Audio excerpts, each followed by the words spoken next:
Diz, vamos a serrar esta velha com a serrinha de pau. Temos no meio da Corema, sem provar o bacalhau. Terra batida. Em cada lugar uma história para contar. Às quintas-feiras, depois das notícias das 5, o destino é Trás-os-Montes. E algumas velhas já tinham um penico cheio de coisa para lhe deitar da janela abaixo. A tia Pinta lá embaixo, a ocasião ainda me levantou, pá. Ninguém gosta de ser velho. O que fica na memória das gentes e dos lugares. Tinha de namorar às escondidas e vivia numa má vida por causas do namoro. Terra batida. Quintas-feiras depois das notícias das 5. Com repetição domingo às 10 da manhã. E cada um contava a sua anedota. Agora vais perdendo tudo até que não há nada. E andorinhas que fizestes o vosso ninho na beira, a corneja que eu não chego, nem lá chega a trepadeira. E a corneja que eu não chego, nem lá chega a trepadeira. Somos as mesmas bem-vindas, vem, nos lembramos de ti. Somos as mesmas bem-vindas, vem, nos lembramos de ti.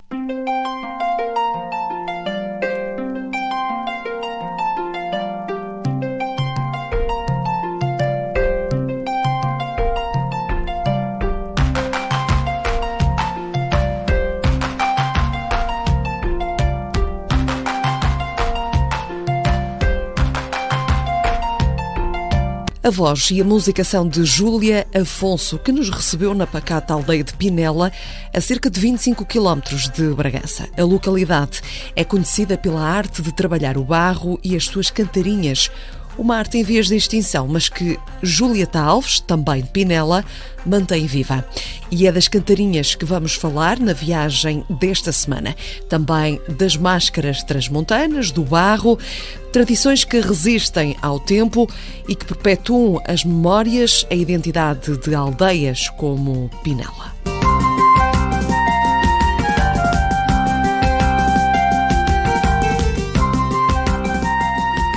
E António que levaras para a guerra um pombinho por correio encantador para mandar notícias cá para a terra à tua amada noiva Leonor, para mandar notícias para a terra à tua noiva amada Leonor.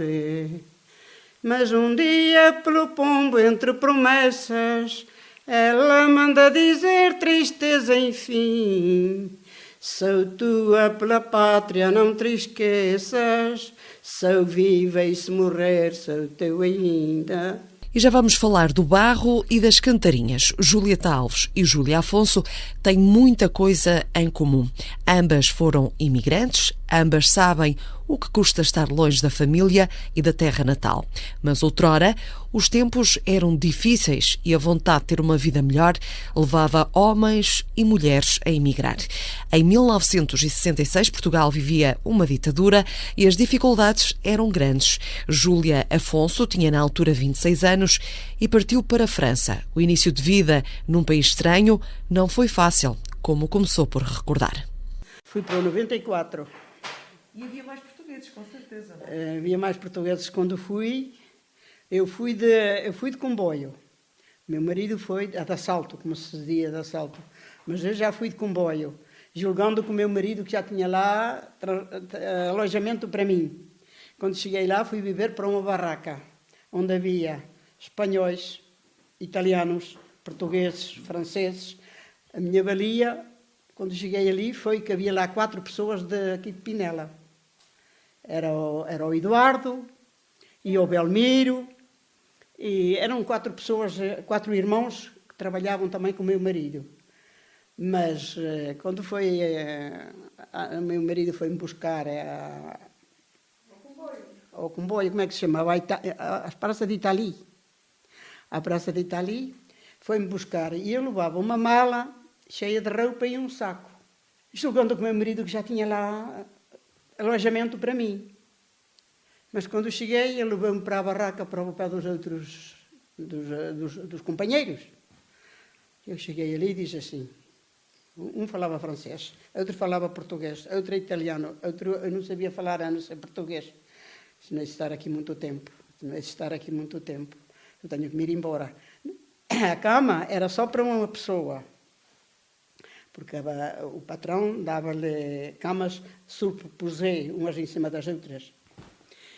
E quando foi à noite para me deitar, tive que tirar um cobertor do saco, porque eu levava um saco de roupa, tive que tirar um cobertor do saco e prender, não sei se era uma corda, se era um braço, para fazer cortinado, para fazer um cortinado, para me meter por trás do cortinado, para me vestir, para me deitar. Para me deitar, o lençol era só de um, que era feito de um saco. E para me meter dois no mesmo lençol, já viu? Para o outro dia, quando me levantei, tinha uma barraca tão suja, a barraca muito suja, baldes com roupa a amolecer debaixo das camas, e isso tudo. E eu fui fazer uma poça, corria lá era interdito eu estar ali.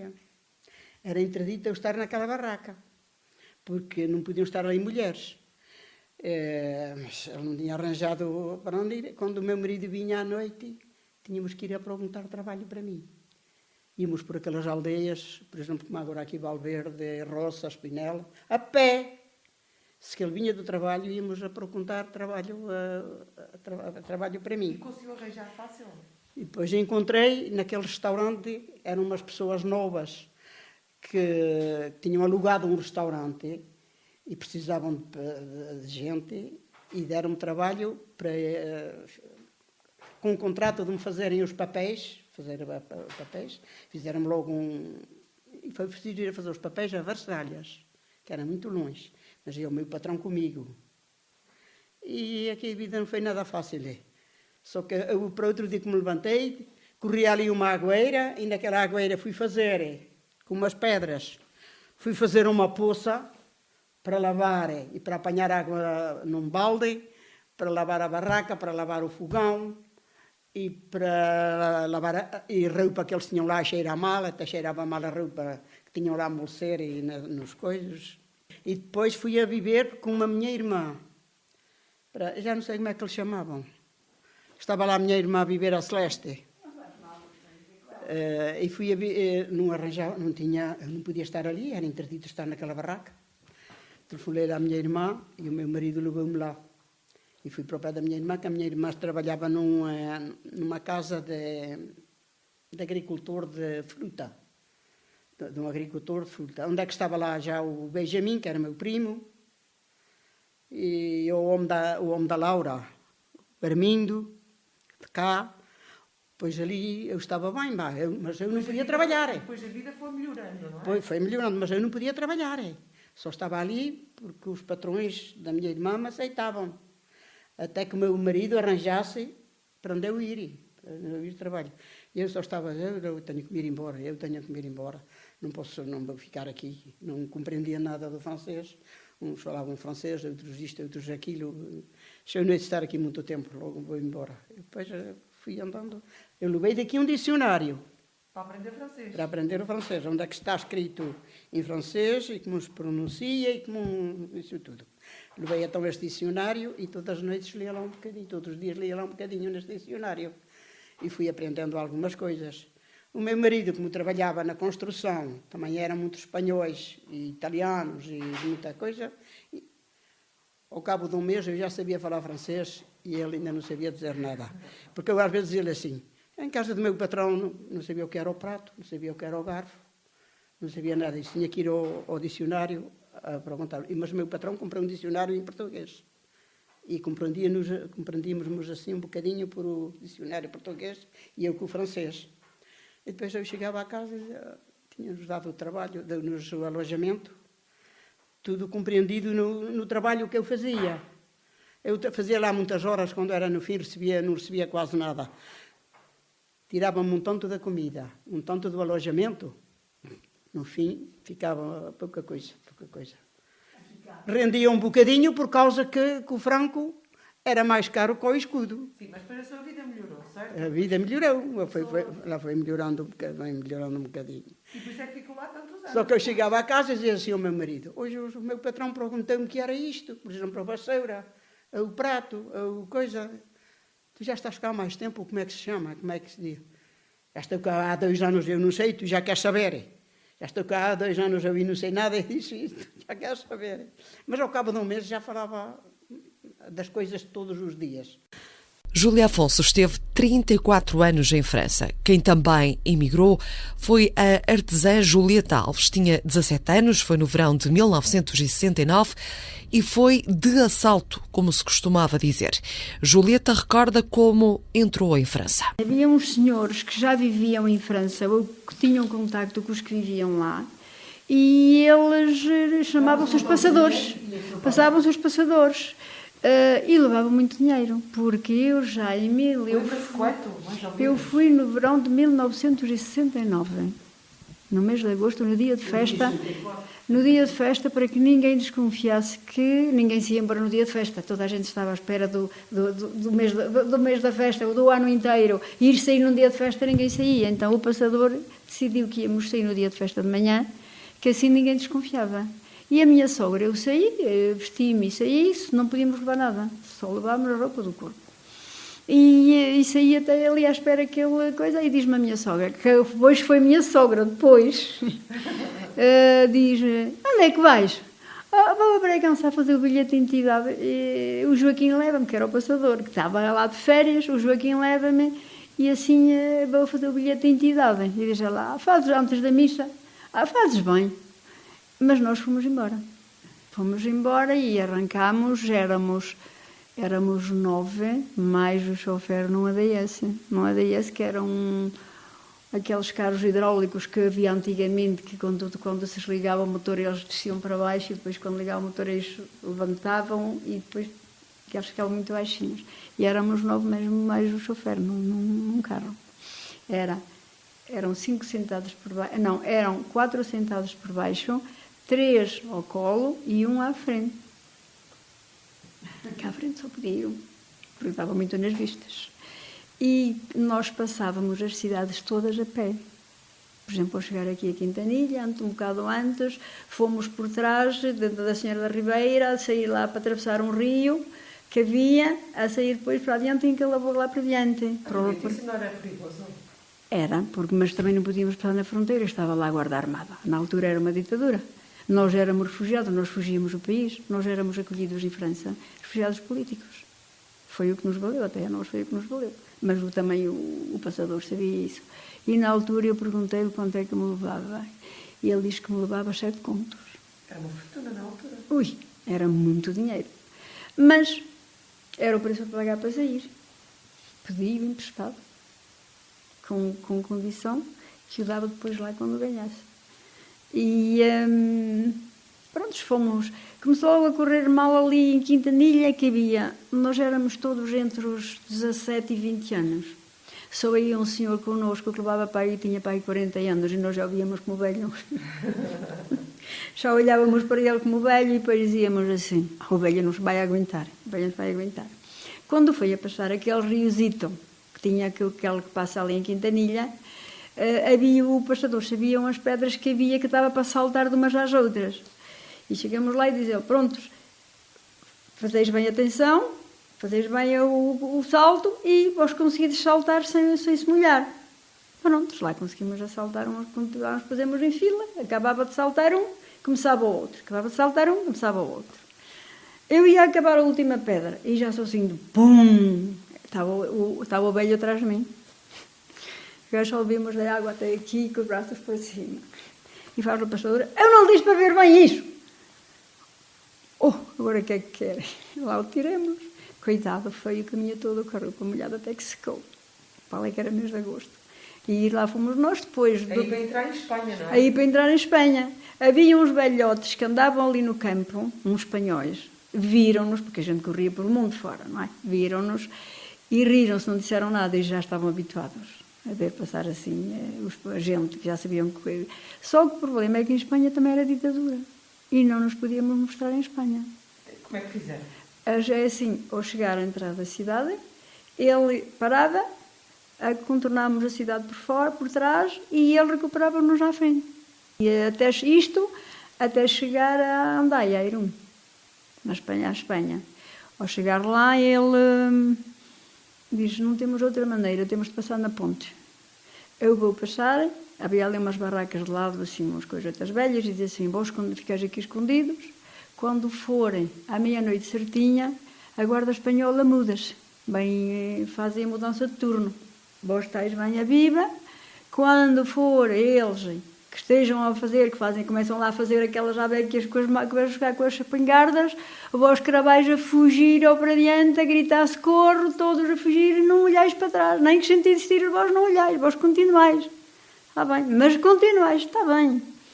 Lá estávamos nós, quando foi que vimos começar os espanhóis, lá chegáramos e começaram lá a bater aquelas coisas todas, nós a correr para deitos à ponta, a fugir ao socorro, os espanhóis aperceberam-se, começaram a dizer para parar, mas nós não parávamos, ainda atiraram, ainda dispararam. Mas eu acho que dispararam ao ar, não sei. Podia ter corrido mal. Podia ter corrido muito mal, porque eles ainda dispararam. Só que nós lá íamos cuidados lá sem parar, e ao chegar ao meio da ponte, os franceses aperceberam-se, ouviram o barulho, aperceberam-se e vieram a correr para nós, ao meio da ponte, e espegaram em nós. Ao meio da ponte, os espanhóis já não podiam fazer nada. Já estavam em França? Estávamos em França. E foi um alívio quando chegaram lá? Caralho, foi um alívio, porque depois quando vimos que os guardas... Primeiro tivemos medo que o guarda francês vinha ali, que é que seria? Mas depois eles não, protegeram-nos logo, olharam-me, não sei o que é que disseram aos outros, protegeram-nos e levaram-nos ao para diante. Quantos dias demoraram? Olha, demoremos uns 3 dias. Mas já ia com trabalho? Ou não, estava a ter que procurar trabalho? Eu ia com a direção de uma tia que eu tinha lá, que ele devia me entregar à minha tia, que era uma irmã do meu pai. E mais ou menos levávamos todos direção, só iam 2 que já tinham estado lá, mas por causa do serviço militar não podiam passar na fronteira, e então iam a salto. E esses eram os que nos guiavam já por as cidades, porque já conheciam, estavam habituados a passar. Já eram eles que nos guiavam a contornar a cidade e iam onde é que o passador nos esperava. E não, íamos depois, nós ficamos assim um bocadinho atrapalhados, porque os guardas franceses levaram-nos lá para dentro para o posto. Caralho, agora se calhar ficamos presos, éramos nós. Agora se calhar ficamos aqui presos. Mas quando estávamos em França, nós sabíamos que o ideal era chegar à França. Tínhamos de chegar à França. Não podíamos ser presos em Espanha, porque batiam-nos e mandavam-nos para trás, e aqueles que chegavam aqui vinham, sabe Deus como, todos cheios de porrada, e a gente tinha de chegar à França. Estamos em França. Depois eram aqueles que tinham ido, que iam a salto, que já estavam lá. Agora já não nos acontece nada. Mas a gente que íamos por a primeira vez, sabe Deus. Mas depois não, entrou a pastadora, muita coisa, e tal, lá disse para eles, ela explicou-nos que tinha visto que tinha apanhado um grupo, que ele vinha de passar a fronteira, que tinha apanhado um grupo que ouviu falar português, se podia ajudar. E lá lhe disseram que, pronto, que nos tinham recuperado, e tínhamos as direções para onde íamos todos para Paris. E então ele ofereceu-se, ou se quiserem, eu como vou para Paris e vou sozinho, posso-os levarem. Tentam-me darem uma autorização para eu os poder levar todos, porque são muitos. Os guardas franceses também não sabiam muito bem o que é que deviam de fazer, e o que é que fizeram. Passaram um papel com um carimbo para ele nos poder levar. E a partir dali estávamos salvos. A partir dali, pronto, já fomos sempre... A parte francesa já fizemos sempre de carro. Foi mais difícil, foi a espanhola. Mas foi para a casa da sua tia? Cheguei à casa da minha tia à noite. A minha tia vivia num quartinho que cabia a cama e a passagem para subir. E tinha um bebê de 8 ou 9 meses. E também ia o filho dela comigo. E ela trabalhava num lar, numas freiras por trás. E quando ela já sabia que íamos chegar. Quando chegamos, foi às freiras e disse-lhe: olha, chegou o meu filho e uma minha sobrinha, não tenho onde os deitar, não sei o que é que hei de fazer. Então as freiras deram-lhe um divã daqueles que se encartam, daquelas camas de ferro a cuidar, com um colchãozinho. Lá vem então a minha tia, com aquilo ao arrasto. Olha, as freiras já me deram esta cama para vos deitar, olha, nem tão mal vamos deitar, ainda acaba aqui, eu já tinha medido. Ela já tinha medido. Diz, já vai aqui, que havia direitinha, a passagem era direitinha no que subjava do quarto. Então, e depois tinha um cantinho à entrada, que era onde é que ela tinha um fogãozinho, só com a boca para fazerem de comer. E depois fez ali então, o bebê dormia com eles, fez ali aquela caminha e para eles passarem a deitar, tiveram a passar para a nossa cama. E dormimos ali, eu dormi ali até que chegou a minha irmã, que a minha irmã já estava em França. Ela tinha ido para a Espanha primeiro a trabalhar e de Espanha passou para a França, para Paris. E chegou a minha irmã, foi-me lá buscar e pronto, lá ficou a minha tia, depois já ficou mais folgada porque o bebê já podia dormir com o meu primo e já ficou melhor. E eu vim para o quarto, a minha irmã trabalhava num Inoí, numa senhora que lhe dava um quarto para alojar e eu fiquei a dormir com ela. E depois ela diz-me, no fim de semana temos de ir ali a um quiosque onde há sempre muitos anúncios para trabalho, vamos lá ver se arranjamos trabalho. Antes lá esperei o fim de semana, lá fomos nós, andávamos lá, a minha irmã andava lá tirando os apontamentos dos telefones e vimos uma senhora grande, eu sou pequena, grande, loura, fortinha, também a olhar para os anúncios. E depois olha para nós e diz para a minha, vocês perguntam trabalho, mas em francês para a minha irmã. E diz a minha irmã, não é para mim, é para a minha irmã que chegou de Portugal. Mas não fala francês. E diz ela, e espanhol? Ela entende? Espanhol entende. Então não há problemas porque eu falo espanhol. E foi aí que contratou-me logo ali. Contratou-me logo e contratou logo porque era uma marquesa, era da nobreza, era nobre. Só que ela havia tanto trabalho, ela tinha 10 filhos e tinha tido 18, em gêmeos quase todos. E ela teve os filhos porque quis, porque ela era filha única, tinha uma fortuna imensa e ela era arquiteta e promotora. E em casa, naquela casa, já viu que é 10 filhos, não 9, porque a mais velha já estava aqui em Portugal, que o marido dela era embaixador de França em Portugal. E levou-me, disse-me que podia começar para outro dia, calhou que era na rua onde eu estava a viver. Diz a minha irmã, olha, tiveste sorte, porque aqui na rua, até nem tenhas vindo a dormir aqui, não faz mal. Mas depois ela disse à minha irmã que ela que me dava um quarto, deu-me tipo um estúdiozinho, um quarto com cantinho de toalete, só que a sanita era no corredor. Na altura havia poucas sanitas dentro de casa, era quase sempre no corredor. Havia a toalete para se lavar e isso, mas a sanita era no corredor. Era um bocado para as pessoas do corredor todas. Mas pronto, era um quarto bom, num prédio novo, que saía, acabava o dela, tinha uma porta lá no fundo e saía para aquele corredor e eu ficava logo ali. E deu-me, então fiquei logo, com o alojamento fiquei logo bem, porque era novo, era bom, e só que os imigrantes na altura, não é como agora, não chegávamos com direitos nenhuns. Era a nós de arranjar trabalho, o patrão tinha de aceitar de nos fazer um contrato para podermos ir a pedir papéis. Só depois de termos o papel do patrão é que podíamos ir a fazer os papéis. Por isso ela teve problemas para fazer os papéis. Porque tinha de arranjar um patrão que quisesse fazer papéis, porque muitos não queriam. Eu fui sempre muito rebelde. Ela, mas era trabalhar. Às 7 da manhã começava-se a servir o pequeno almoço e às vezes à meia-noite ainda andava a servir à mesa. Porque eles tinham sempre muita gente. Era comida verdadeiramente francesa, onde de manhã, depois do pequeno almoço, punha-se o almoço a fazer, logo a seguir, fazia as coisas da casa, mas já com o almoço a fazer, devagarinho, que eram pratos sempre muito grandes, e à noite, e ao meio-dia, depois do almoço, arrumava a cozinha e deixava logo a ceia a cozer para a noite. Era sempre pratos muito cozidos. Era a verdadeira cozinha francesa. Pronto. E estive lá muitos anos nessa casa a trabalhar? Tive lá um ano. Só teve um ano? Tive um ano, mas eu não tenho assim, no sentido que eu tinha 17 anos e eles ficaram admirados porque eu conseguia, ninguém lhe parava lá. E eu conseguia dar volta àquilo tudo.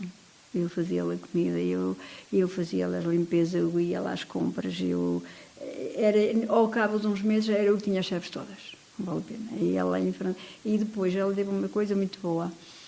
Ela arranjou uma escola à noite. Na altura havia uns estudantes franceses que faziam voluntariado nas associações para os imigrantes que chegavam e que não falavam.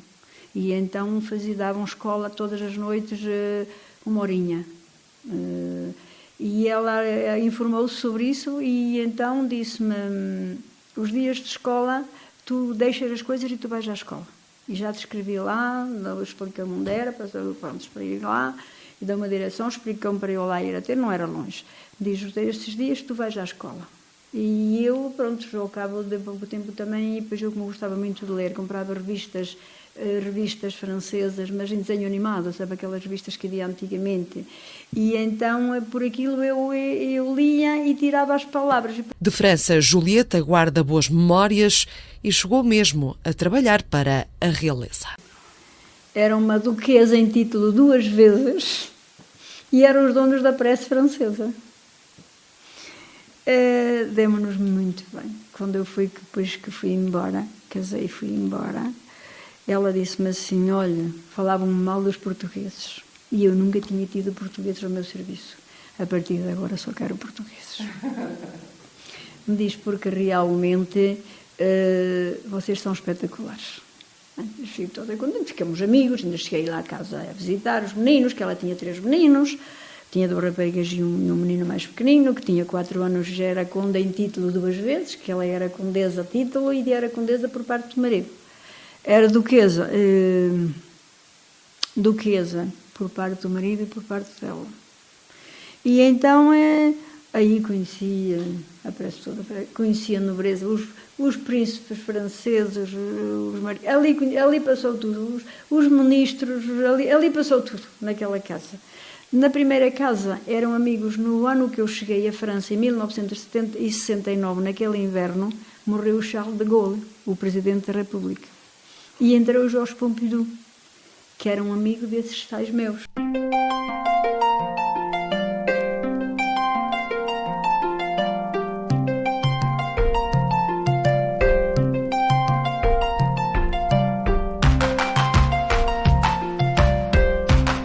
De França para a aldeia de Pinela. Vamos ao baú das memórias das nossas anfitriãs. Júlia Afonso, por exemplo, trouxe à conversa o tempo da sua meninice e da juventude. Júlia Afonso lembra a azáfama no forno de cozer a louça em barro, uma atividade que dinamizava a aldeia de Pinela e que se perdeu com o tempo. Eu ia com as cabras, eu ia com o gado. Ia com as cabras e com o gado e tinha que ir para onde o meu pai me mandava, para todos os lados. Ia com ele para todo lado, meu pai. Diga. Depois cozia chapa. Eu ajudava lá a apanhar a louça à minha tia do Eiró. O forno da louça, e ainda lá está. Ainda lá está o forno da louça. A casa dos meus pais. A casa dos meus pais já está no chão, já caiu, porque era muito velhinha. E já caiu, mas o forno da louça ainda lá está. E todas as noites queimavam 2 caminhões de monte para cozer a louça. E a gente estava ali sempre a ver cozer a louça e a ver botar o borralho por cima, a ajudar. E olha, a minha tia do Eiró, que vivia lá para o fundo do povo, íamos sempre a ajudar a apanhar a louça para cima e depois, para outro dia, delas que estava cozida, tirá-la do forno e torná-la a levar para casa. Mas havia muita gente na aldeia que fazia isso? Muita gente, havia muitas pessoas que faziam isso. Então isso era um negócio aqui na aldeia? Era um negócio das mulheres. As mulheres faziam todas as louças e os homens ajudavam a ir buscar a lenha para a cozer. E é isso tudo. Mas só que já morreram muitas pessoas, agora só fica a dona Julieta com isto. Eram alguidares, grandes alguidares pequenos, chamavam-lhe barrinhões, ou aqueles alguidares grandes chamavam-lhe barrinhões, que era onde é que a gente punha a carne dos chouriços de adobe, onde é que fazíamos os adobos. E viviam onde? Onde é que iam vender? Iam a vender e empalhavam a louça, faziam uma saca daquelas largas. De 2 ou 3 sacas pequenas, ou 4 ou 5, coziam-nas umas às outras, faziam umas sacas largas. Metiam uma peça de louça e uma manchete de palha. Uma peça de louça e uma manchete de palha. E carregavam-na nos burros, iam a vender à feira de Izeda, iam a vender à feira de Macedo, também iam a vender à feira das Cantarinhas de Pinela. E durante... era onde é que faziam mais dinheiro, porque faziam aquelas cantarinhas, muitas, para aquela altura, começavam a fazê-las a tempos, para aquela altura ir a vender à Feira das Cantarinhas de Bragança. altura da Feira das Cantarinhas. O nome da Feira das Cantarinhas em Bragança devem-no agradecer às cantareiras de Pinela. Às cantareiras de Pinela que faziam as cantarinhas e que iam lá vender. Então, nessa altura, havia uma grande azáfama, um grande trabalho. Muito trabalho, muito. E havia muitas pessoas que faziam. Só que foram morrendo e... Então, a Dona Júlia só ajudava, não fazia as cantarinhas? Né? Eu andava à roda, andava muitas vezes à roda. Tinha uma roda que era preciso dar lá a mão para ele andar. Agora já são elétricas, já é isso elétrico, mas antigamente... Olha, eu ia à fonte do Lameiro, à fonte. Minha mãe mandava-me à fonte. E passava por a tia Laura Buxa, que estava ali debaixo de um olmo a fazer os cacos, a fazer a louça ao touro de um olmo. E dizia-me assim, tu não podes andar aqui um bocadinho até encolar este caco. Toca, pois já ao cântaro e punha-me a ajudá-la a andar à roda para encolar o caco. Era no cimo do colégio, a casa, e a minha mãe a chamar do colégio. Júlia, estás para aí a fazer? Estou à espera da água. Não havia água em casa naquela altura. Estás para aí a fazer, que estás à espera da água para fazer o almoço. Estou à espera da água para fazer o almoço. Eu andava a nadar à roda até lá. Mas tinha que me escapar à pressa. Antigamente era assim, não é? Tinha que me escapar à pressa. E depois ainda me ralhava por tardar. E no tempo do caramelo, era assim. Tínhamos um rego que só cabiam lá os pés. Era aquele colégio que havia ali ao para baixo, na nossa porta. E no inverno, aquilo era molhado e gelava. Íamos ali ao para baixo, esbaravam nos pés, os cântaros eram de barro. Pumba! Olha, tínhamos um medinho de ir para casa, porque os cântaros são caros, porque partiste o cântaro, porque mais daqui, porque mais dali, e toca a dar-nos uma lambada, o calhau. Tínhamos até medo de entrar para casa, porque já não é a mesma coisa. É o barro e as cantarinhas que caracterizam a aldeia de Pinela. O forno de cozer a louça ainda lá está, tal como o Centro Interpretativo da Cerâmica de Pinela, instalado na antiga escola primária da aldeia, a pouco mais de 50 metros do forno. Este espaço pretende mostrar, preservar, valorizar e promover a arte de trabalhar o barro, especialmente as cantarinhas, que deram nome à feira realizada em Bragança. Julieta Alves é artesã e é que resta da arte de trabalhar o barro. Julieta Alves lembra o gosto pela atividade, que vem de criança, e depois de voltar a Portugal, dedicou-se à arte. Eu desde sempre, eu gostava de trabalhar no barro, de garota. A minha tia, que era irmã do meu avô, fazia barro, ali à nossa porta. E eu só podia andar à roda, porque tocar no barro não nos deixava. Podíamos amassar o barro, podíamos peneirar, mas tocar na roda nada. E eu acho que guardei aquele gosto de não poder tocar. E eu, em França, dizia ao meu marido, quando fomos... Porque o meu marido disse sempre que vinhamos embora. E vamos embora. E quando foi, que eu dizia-lhe assim, nós quando formos eu vou fazer barro, vou trabalhar no barro. A mulher está maluca. Quando formos eu vou trabalhar no barro. A mulher está maluca. E quando viemos, eu casquei a minha ideia, fui ao centro de emprego a escrever-me, porque eu fui pedir um curso de barro, que não havia. E foi até...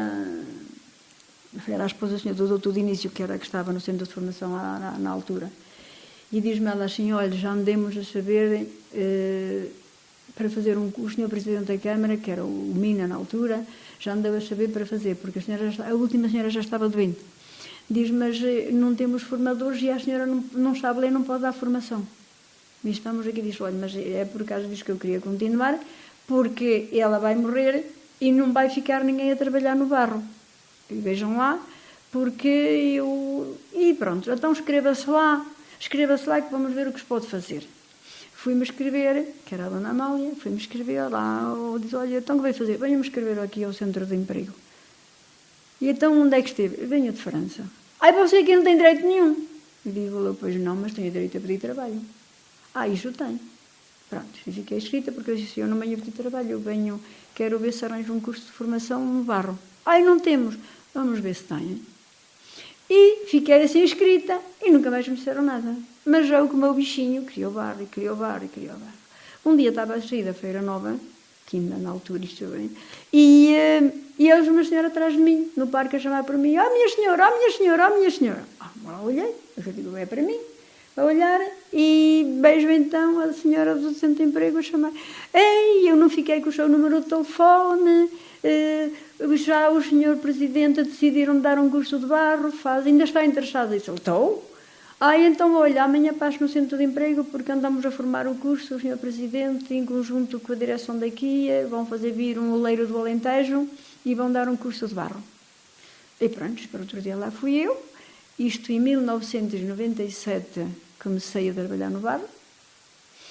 Tirei o curso de 2.390 horas, foi 2 anos a 8 horas por dia. E acabei e já tinha o meu ateliê aberto quando acabei. Já tinha comprado todo o equipamento. O que é que começou por fazer? As cantarinhas? Nós na altura só trabalhámos em barro vermelho. Metíamos engobe e pintávamos. Também foi que o nosso curso também era de olaria, de cerâmica e de pintura. Por isso o meu curso foi o único curso que deram completo, que era desde começar a amassar o barro, a trabalhá-lo, a cozê-lo, e a trabalhar também o barro à mão, porque os ceramistas só trabalham o barro à mão. E então também nós tivemos essa parte, e depois tivemos a parte da pintura, onde vidrávamos, onde se fazia aquela parte que eu tenho louça, que é utilitária e decorativa, e que se fazia isso. E depois foi pronto, a partir daí comecei ali. Quando acabei, fui tirar um curso de gestão, que me propuseram. Depois acabei o curso de gestão 2 meses, fui 3 meses para os bombeiros a tirar uma formação de formadores, mas sempre tendo já o meu ateliê aberto. E quando acabei o meu curso de formação dos formadores, eles queriam que eu desse cursos, porque eu fui das melhores alunas que saí do curso, que eu estava interessada, era a única que queria barro. Havia costureiras, era bordado, já era isto, mas ninguém queria barro. Quando foi na coisa, diz a doutora: "Muita costureira vai sair deste curso de barro." E foi logo, eu equipei-me logo com os equipamentos todos, mandei-me logo 2 rodas, eu equipei-me logo com tudo para trabalhar. E quando acabei, comecei a trabalhar só em barro vermelho. E do centro de emprego chamaram-me para que eu, do centro de formação, para que eu desse uns cursos. E eu disse o que não. Disse-lhe que não, porque assim, eu tinha uma escolha: ou eu trabalhava no meu ateliê e ia continuar a trabalhar no barro, ou ia dar formação e ia trabalhar no barro, mas não ia divulgá-lo cá para fora, não ia pô-lo cá fora, porque era só lá dentro a ensinar as pessoas que iam para aqueles cursos. Eu vi no nosso, ninguém se interessava, porque para já eram cursos para se instalar, era um bocadinho... atualmente, para se instalar, era assim um bocadinho puxado para adquirir os equipamentos. E a seguir as pessoas não iam para lá para trabalhar no barro. É um curso puxado, é um curso trabalhoso, dá trabalho. E as pessoas iam lá mais por a bolsa de formação. Era o que eu via. De nós ficava a Dona Luz a trabalhar um bocadinho nada, e senão não ficou ninguém, porque é um curso que dá muito trabalho. Dona Julieta é a única artesã aqui do concelho de Bragança a trabalhar ao barro. Só agora, não sei se ouviu falar, chegou uma rapariguita além para os lados de Vinhais, que é em Uzilhão. Veio uma rapariguinha que essa só ela molda só, ela como é que se diz? Olha, agora não vem a palavra. Ela molda só personagens. Ela faz mais caricaturas e coisas assim. Julieta Alves é a única artesã no concelho que fabrica as cantarinhas e muito tem feito para manter viva a tradição. Faltam candidatos para dar continuidade. As cantarinhas de Pinela, de Bragança, são especiais e o seu processo de fabrico não é fácil. Não, eu fui tirar este curso para guardar o nosso barro de Pinela. As nossas cantarinhas faço-as 100% genuínas da época. O que é que tem de especial a cantarinha do barro de Pinela? Temos o nosso barro, que é o único barro do concelho que se vende daqui da aldeia. Porque é assim, o nosso barro, vou cavalo à mina, vou buscar o grosso além para o pé de Izeda, entre Izeda e Gralhós. É trabalhoso porque é preciso o grosso. O barro é o fermento. O grosso, que é o fermento, que é assim. O nosso barro dali das Minas de Estanho é muito bonito e tem brilhantes e é um barro bonito. Só que não tem plasticidade. Então elas arranjaram uns terrões que há ali para os lados de coisa, peganhosos que se desfazem na água e com essa água elas amassavam o barro e é o que eu faço também, eu ainda faço exatamente igual, as cantarinhas saem genuínas 100%. No outro barro dos cântaros, eu já misturo do outro barro, sabe porquê? Porque quando foi que havia muita cantareira, na altura as minas estavam abertas, e quando as minas estavam abertas, que faziam os poços para ir a buscar o minério, saíam os veios de barro. E agora, no cimo, já só encontramos aquela terra mais ligeira, que não tem mesmo, que é mesmo ligeira. E ao cozer, se não tiver ali uma misturinha qualquer, a água sai toda. Já outra senhora que faleceu dizia, isto agora já é um crivo, a gente mete-lhe a água e sai toda para a rua, porque já o barro já não tinha a mesma qualidade. Mas eu, então, nos cântaros que eu ainda utilizo para água isso, eu misturo. Nas cantarinhas pequeninas isso, que é tudo só para guardar, eu guardo 100%. Eu peneiro o barro, que tenho peneirado, e vou-lhe dizer, eu o dia que peneiro o barro, esta casa fica toda branquinha. Isto é para a porta-igreja? Não, isto é para os frigoríficos. E porta-chaves são estes. Acabados. E então por isso é que eu digo, eu guardei isso no sentido de não deixar morrer a tradição, porque foi muito importante para a economia da aldeia, foi muito importante o barro, porque éramos a única aldeia a sair com barro, a vender barro. Eu que andei a fazer feiras para a Espanha, olha, fui fazer a Zamora, a feira da cerâmica à Zamora, e eles falavam-se de barro de Pinela, toda a gente conhecia. Toda a gente conhecia o barro de Pinela. Onde é que eu andei por muitos sítios, eles iam a vender até à torre, Dona Chama. A pé. Por isso é que eu digo, o barro de Pinela na altura teve um impacto muito grande para a aldeia, porque a Pinela foi sempre uma boa aldeia, porque durante o ano trabalhavam a lavoura e isso. Chegava ao inverno, acabavam de recolher os cereais, a batata e isso, e as mulheres começavam a trabalhar na roda e trabalhavam o inverno todo. E ao encontro do país todo, que são homens a trabalhar na roda, aqui eram mulheres a trabalhar na roda. Mas atualmente é só a Dona Julieta que faz isso? Aqui na aldeia só sou eu que faço isto, só. Eu até tenho, olha, a roda daqui, agora até tenho ali no centro da cerâmica, que de vez em quando eu dou lá um workshop para ver se alguém pega. Mas, sabe... É para manter a tradição viva, não é? Eu queria que alguém pegasse para guardar a tradição, para que não morresse. A Dona Julieta está-me a ensinar alguém. E quem? Se eu for mais novo... E quem? O problema é que eu dou os workshops de graça, forneço o material, estou lá, ponho as pessoas à roda, acabo as peças, cozo-las e dou-las. E depois, sabe, depois dizem-me assim, eu não quero isso. Então chegam-me à roda.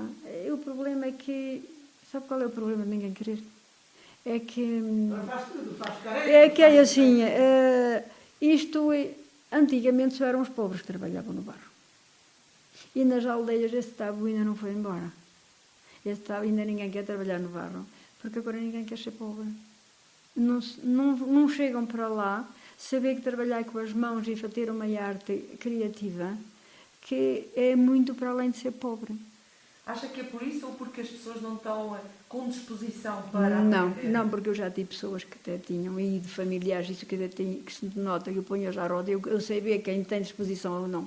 Eu ponho uma pessoa à roda, eu sei ver se ele tem disposição ou não para a roda. Olha, outro dia pus um rapazinho da TVI, vieram-me aí para o Natal, e aquele rapazinho tinha 100% de disposição para trabalhar no bar. Ele ainda me disse assim, ainda vou vir, realmente agora que estou a gostar disto, ainda vou vir para o pé de si. Umas vezes para ele, pessoalmente, porque é muito, eu vou dizer, é compensador. Eu trabalhar no barro é uma terapia. Para trabalhar no barro, os problemas que traz na sua cabeça tem de tirar com isso para trás das costas, porque senão não sai nada. Tem de ser criativa, não é? Mas mesmo, tem de ser criativa, mas criativa depois vem com... A gente está a pensar numa coisa, mas já está a surgir outra. E as peças são todas inspiradas em tradição. É as cantarinhas, é os caretos... Mas eu só divulgo, quero divulgar a nossa zona. Não sei se viu, faço os pombais transmontanos, meto lá um presépio e o careto dentro, mas o pombal para o transmontano, cá está ele. Eu faço os caretos, o boneco, o careto foi-nos pedido... Por aí em 2002, quando lançaram o livro Máscaras de Portugal. Foram lá que criássemos um boneco para darem o dia do lançamento do livro. E porque eu já tinha lançado as máscaras, já trazia o bichinho, eu tinha os caretos da minha aldeia, mas na cabeça eu não me recordava muito bem. Depois encontrei a máscara da aldeia, encontrei-a num livro de Alfredo Peçanha, num livro muito antigo, onde o senhor dizia que tinha passado por Pinela nos anos 50 e que tinha levado de lá daqui uma máscara de careto e um fato de um valor inestimável, que diz, e ainda está no livro. E por isso é que eu digo assim, bem, eu o fato eu lembrava-me dele, não me lembrava muito bem era da máscara. E estes vermelhos e pretos fui eu que os lancei, agora toda a gente tem, mas fui eu que os lancei, sabe porquê? Porque eu fui à minha cabeça. E tínhamos cá, a aldeia Pinela era uma aldeia muito rica, tínhamos forros, tínhamos carpintarias, havia tudo. E eu era muito amiga com os... Sim, pois é que eu digo, tínhamos forros. E nós tínhamos ali um carpinteiro que era tio da minha prima, que eram, pronto, e eu estava sempre em casa da minha tia e vínhamos com os filhos dele para ali para a carpintaria. E quando era no inverno vinha lá o careto.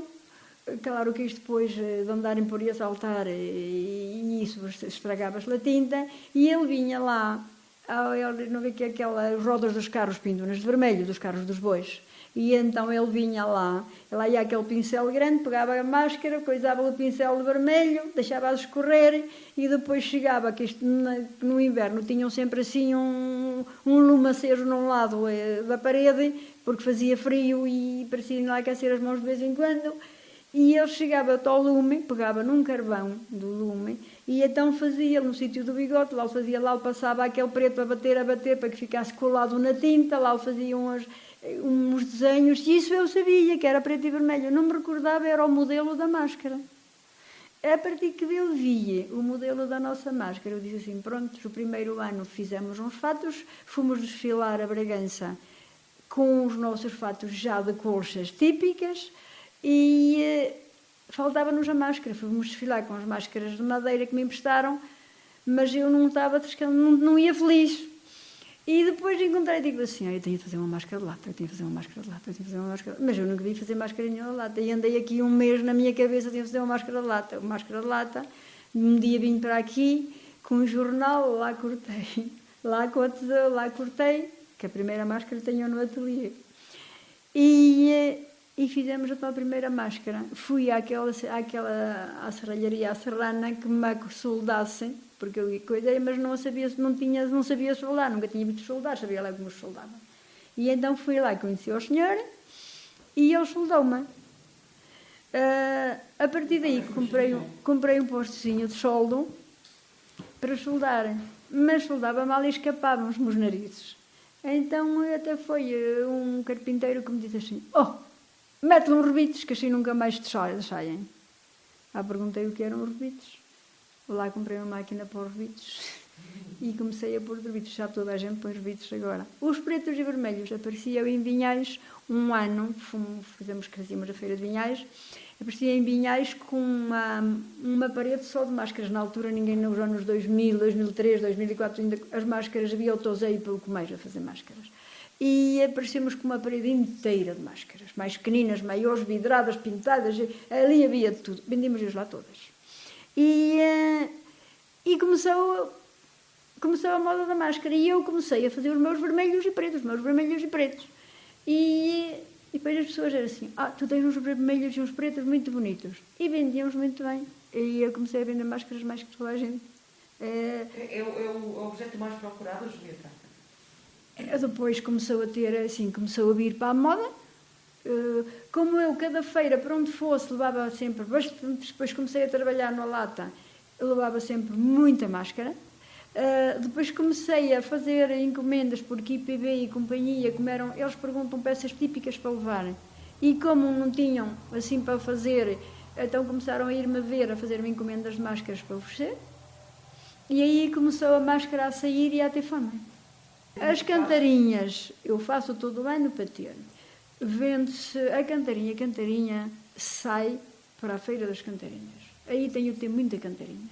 Se não durante o ano, a não ser a gente aqui da aldeia, que por causa da tradição, a cantarinha sai pouco, muito pouco. Daí que eu na altura apercebi-me logo. E daí que eu juntei lá outra, fui-lhe juntando a outra parte toda, para não deixar morrer as cantarinhas. Fui-lhe juntando a outra parte toda que eu comecei a fazer dos caretos, dos bonecos, dos pombais, das máscaras, eu comecei a juntá-la uma parte para fazer viver para fazer, não deixar morrer, porque as cantarinhas, elas só eu percebi logo que elas não iam E a viver. Julieta leva estas peças a todo lado, não é? Eu acho que já tenho peças minhas quase no mundo todo. Acho que já vendi, até dos Estados Unidos, já me telefonaram. Tem encomendas do estrangeiro. Só me mandava para lá. Aquilo vai fazer um presépio, Né? E eu lancei o presépio Careto, depois sim, eu lancei o Santo António Careto. Porquê? Porque tenho uma senhora em Bragança que faz coleção já há muitos anos de presépios. E um dia apareceu no ateliê que tinha de fazer um presépio Careto. Eu disse, lá, Jesus, o senhor padre não vai querer um presépio Careto. Faça como quiser, façam como quiser, mas tem de fazer um presépio Careto. Os caretos agora estão na moda e eu tenho tanto presépio, mas falta-me um presépio Careto. E chamei lá o padre Estevino, que ele era pároco nosso aqui da aldeia. Entendia muito bem com ele, porque eu ajudava-o nas aldeias que ele trabalhava com miúdos, eu ajudava-o sempre. Quando foi, eu ajudei sempre. E depois chamei-o lá e disse assim, tem de ir lá, quero falar consigo. Lá fui e digo-lhe assim, olha, tenho encomenda de um presépio Careto. E diz-me ele, um presépio Careto? Ah, não! E digo-lhe, olha, vamos fazer assim. Vamos fazer o presépio. E antes de o dar, antes de o tirar para fora, quando eu estiver prontinho, eu chamo para o verem. Se gostarem, chamo a senhora e vendo-lhe o presépio. Se não gostarem, o presépio fica aqui e eu não o vendo. Está bem. Pronto. Eu fiz o presépio, cozi-o, pintei-o, estava prontinho, telefonei-lhe que viesse ver o presépio. Ainda o meu ateliê não o conheço, mas é todo em vidro em volta, é aquelas lojas do shopping, é todo em vidro. E estava lá na prateleira do lado, eu não tinha posto do lado das peças acabadas, tinha do lado das peças a fazer, porque não estava em venda. E então tinha ali, ele veio, conforme o viu na prateleira, começou-se logo a rirem. E chegou lá e diz assim, ai que lindo, faça-me um para o senhor bispo. Pronto, e daí começou a segunda, foi a feira da máscara, que se faz a Bienal da Máscara. Começamos no mercado com ela e depois foi um ano ali na Taça.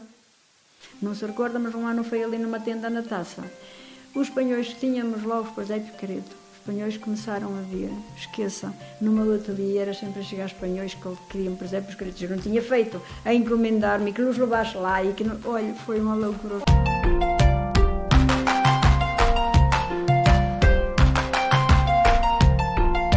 A arte de trabalhar o barro, as cantarinhas de Bragança no Terra Batida desta semana, com Julieta Alves e Júlia Afonso, que tão bem nos receberam na aldeia de Pinela. E daqui partimos para uma nova viagem com outras histórias e noutros lugares.